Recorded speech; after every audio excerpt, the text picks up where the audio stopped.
Welcome back.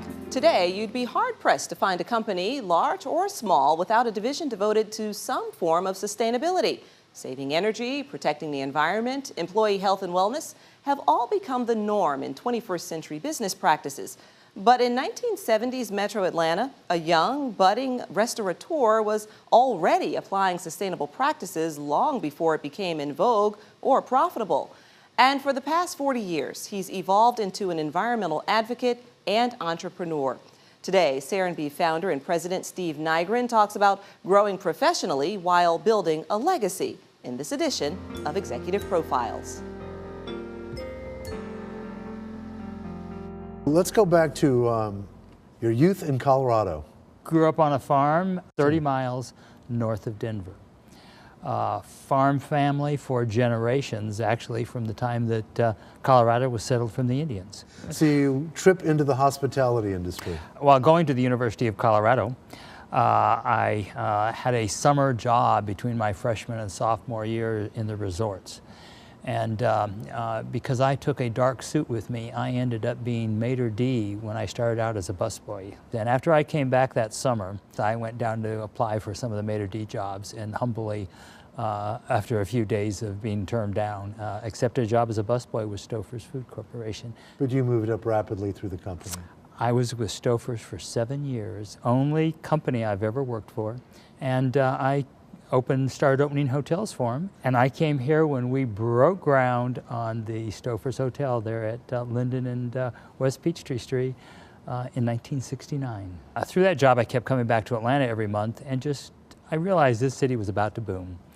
And so in '72, I asked to return, and we opened that hotel in October '72, and I left to open the Pleasant Peasant that December and opened it in February of '73. What was the motivation to go into the restaurant business? Along with 3 friends, we had went to Savannah for one weekend. And while there, we fell in love with the idea of opening a restaurant. It turns out that I found the space that was a hole, if people know Midtown back in the early '70s, but it was on Peachtree Street. Mm-hmm. And I had already learned that Atlantans all knew where Peachtree Street ran. Fast forward, what, 34 restaurants? 34 restaurants. 8 states? And 8 states. And the fun thing is we were really part of inner city revitalization. Right. I mean, it's something everyone looks at today, but when we were the first liquor license in Roswell in a table service restaurant. We were the first restaurant really on the square in Decatur. We were part of that renovation.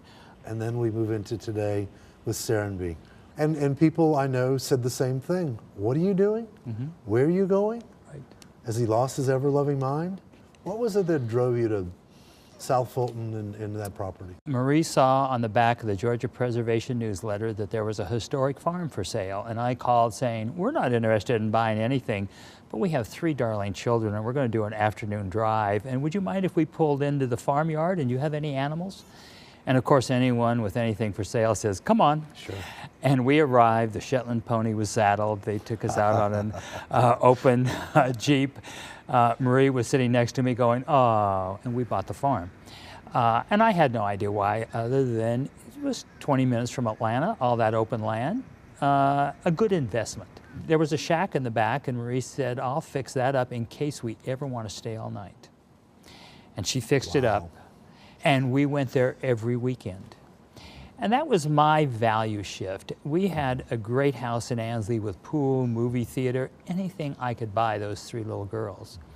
And they could hardly wait to leave all that to go to the country to stay in this little 2-room shack where there were no toys other than a puzzle for rainy days. And it was that connection to nature.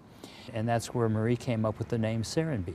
What does it mean? Because we found when we slowed down to simply be on those quiet weekends, we found the serenity we were looking for.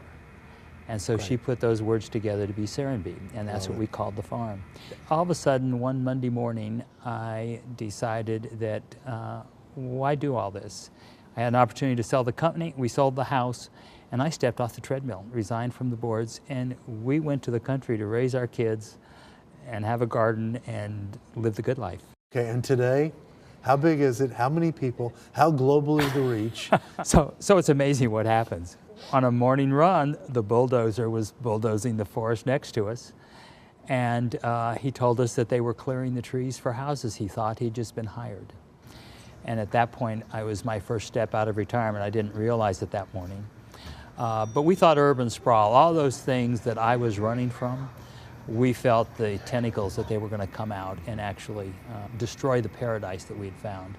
And at that point I realized, oh my goodness, this is more than saving our backyard. I'm stepping into some bigger issues. And so we put landowners together in 40,000 acres, and it's the largest land use change in recent history. We went on to change local legislation, state law, and federal law to do some of the things that we thought needed to be done. And how big is Serenbe now? We have 1,000 acres. We changed zoning on 40,000 acres, and the Chattahoochee Hill Country is 65,000 acres. That's half the size of the inside of the perimeter of Atlanta that's still green, and so we're an example of how to do it more responsibly.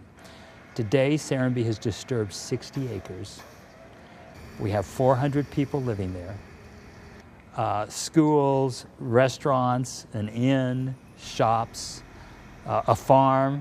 Everything we have done, Ed, is not different than communities were built in the 20s and 30s.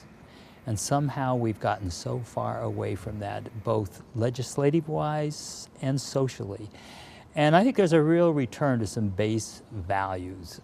The 7-acre organic farm serves as part of a community-supported agriculture program that serves an estimated 50 of Serenbe's 200 households on a weekly basis. Customers can buy fresh produce at Serenbe's Saturday Farmers Market. In fact, residents can set up an account so they can shop without using cash.